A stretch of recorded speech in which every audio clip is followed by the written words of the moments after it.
Okay. 2 videos in one day. That's a bit of a trip for me. Um, I was just walking through my house and the TV was on the background. The current affair was on. I very, very rarely watch that crap show. But they had a story on about the booze tax. As an ex-smoker, I'd really love to have a chat about the booze tax. Noticed how much more you're paying for a pint or a glass of shardy lately, because twice a year for the past 40 years the taxman has taken a bigger cut, and between punters, publicans and bottle shop owners, it's just not passing the pub test. Some say it could even topple the government. So yeah, the basis of this story is we pay too much tax on alcohol and it's got to stop. And if it doesn't stop,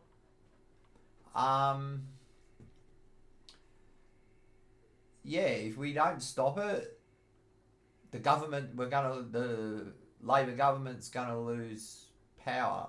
Right? We got an election in Australia. Okay. This is such a ridiculous proposition. Number one, the person they were speaking to owns more pubs in Queensland than anybody else. I think he actually owns more pubs in Australia than anybody else. Number two, the second biggest advertiser after sports gambling to commercial television in Australia is the alcohol dollar. And so the alcohol people have a lot of power, and considering the people who run alcohol are very closely connected to the people who run poker machines. All the poker machines are in pubs. It tells you the sort of people we're talking about. Let's start with one thing. Alcohol's a drug. People who own pubs are drug dealers, right? People who own bottle shops are drug dealers. Alcohol's a drug. These people are just drug dealers, unhappy that they're paying to what they consider to be too much tax. But if you connect it with the smoking tax, because I don't drink, and the reason I don't drink is I was raised in a very impoverished place, and on a cold winter's night, those winter's night where sound travels for miles, at about 11 o'clock at night you'd start to hear the domestic violence skate over the air and come into your bedroom window as you hear women scream and children scream and windows get smashed. That was my childhood, and that was all wrapped around alcohol, and that's why we tax alcohol. That's why it's called a sin tax. It's meant to be the same sort of tax that we put on cigarettes. So stop bloody crying about it. You all laughed when you did it to us smokers. So yeah, this booze tax, what does that say about a nation? That a tax on alcohol, a drug that causes at least 50% of all the domestic violence. These people who go on about domestic violence all the time on A Current Affair, The Project, the news shows, the government itself, they all think the tax on alcohol is too high. I think it's not enough. I think the tax on alcohol should be double what it is, just to pay for the medical costs to the women who get bashed every night by drunken assholes. Now, the other thing that's very strange about this is, in order to get this A Current Affair thing that was on my TV that has made me quite angry as I walk by, I apologise for being so angry, but this is, just as an ex-smoker, it's such an insult to me. But the connection between alcohol and domestic violence, the connection between alcohol and poverty in houses for children, because if you have an alcoholic mother or father, depending on, you might have both of them be an alcoholic. It's not an abnormal thing, but there's one thing for sure as hell about that, is if you're a child in that household, chances are you're not getting fed properly. But when I Googled this story, the second thing that come up in Google threw up something good for a change, is They threw up this article that came out 17 hours ago. It's a 2-minute read. And it's from Global Drinks Intel. So it's not from Australia. It's not Australia's media. Australian distillers welcome government tax relief for beverage alcohol producers. This is something they didn't mention in the a current affairs story about alcohol taxes.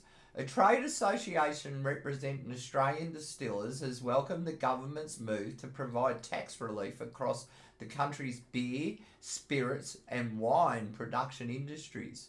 So this came out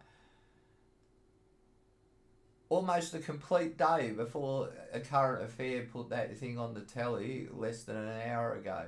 Currently, brewers and distillers in Australia receive a refund. Note that word. They didn't mention that every single one of these people that are crying poor get a refund of any excise paid up to Australia $350,000 per year. The government has confirmed this month it will increase the excise remission cap. So there's an excise remission cap for the excise that you pay to the government for alcohol. So all these small brewers crying, these small brewers that are crying about the tax being so high are getting up to $350,000 back. I think you might have to sell a lot of grog to be paying $350,000. If you're paying $350,000 in alcohol excise to the Australian government, I don't think you're selling a small amount of piss. But that's been increased to $400,000. Australian Distillers Association Chief Executive Paul McClay said the benefits will flow to 700 craft distillers throughout the country, half of which are in regional and rural Australia. So is the tax really that bad for Australian brewers? They sound pretty happy about that. So is it the international brewers that give advertising dollars to Channel 9 because these small Australian brewers that get 400 grand back in the excise, that's almost $500,000, people. They're quite happy with what the government's done, and quite frankly, I really don't give a rat's ass what a Japanese brewing company that owns VB, if a Japanese brewing company still owns it. These things change hands so many times now. I really don't care about their tax issues when it comes to alcohol. Those companies are big enough and bad enough and ugly enough. If it's such a hard thing, this tax thing, they should just wear it. It's not like they're making no profit. How much profit did the Japanese company that owns VB make last year? Don't just give me VB's profits. What are their overall profits? And I guarantee you that they could afford just to pass that tax on to their customers. But they're drug dealers, and drug dealers don't do that shit. He added 88% of Australian distillers are small businesses, and today's announcement means they can continue investing in enhancing production, supporting regional employment and providing unique destinations for tourists.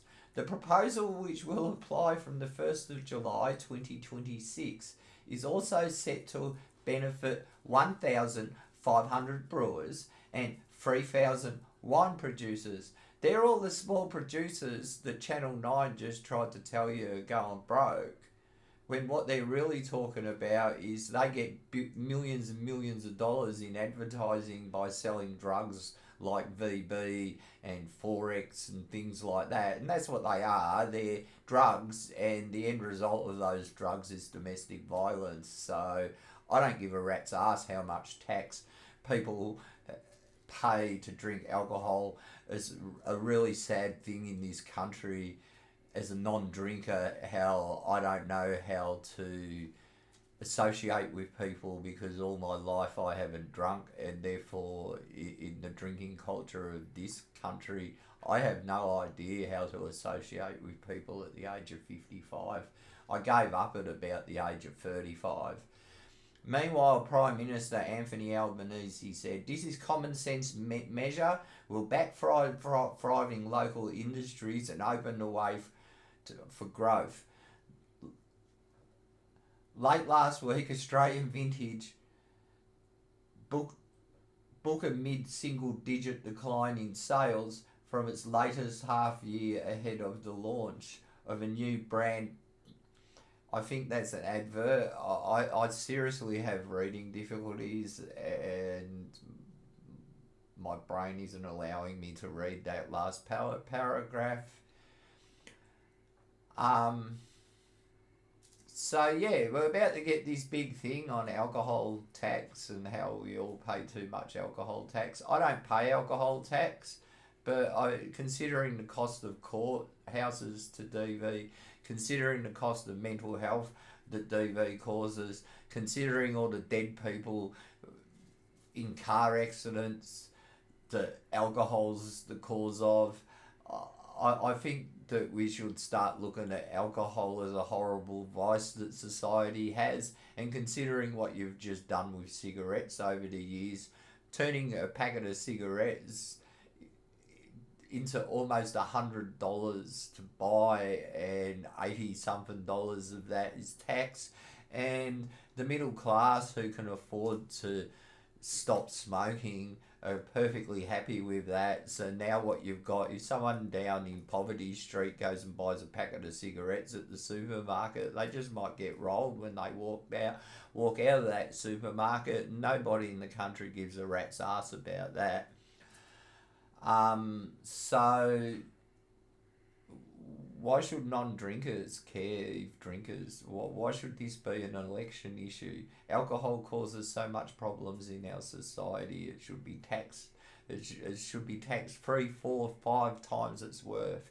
Because for every glass of alcohol that a publican sells, the cost to the community that alcohol causes is 4, 5, 6, maybe even up to 10 times the price of that stubby. So if that stubby costs you $10, just think of all the $100 of damage to the society and cost to the government in repairing that damage that one stubby just bloody did. So stuff you a current affair running stories that your advertisers demand that you run. I'm real happy I got that out. That's good. Please remember, if you're entitled to redress, you'll probably win a civil court case. Give Arnold Thomas and Becca a ring. They helped me out. That's why I have a house. Everybody stay safe and have a good day. That's me for the night. Thank you. Goodbye. Oh, like and subscribe. Like and subscribe. It's really bloody important. Like and subscribe.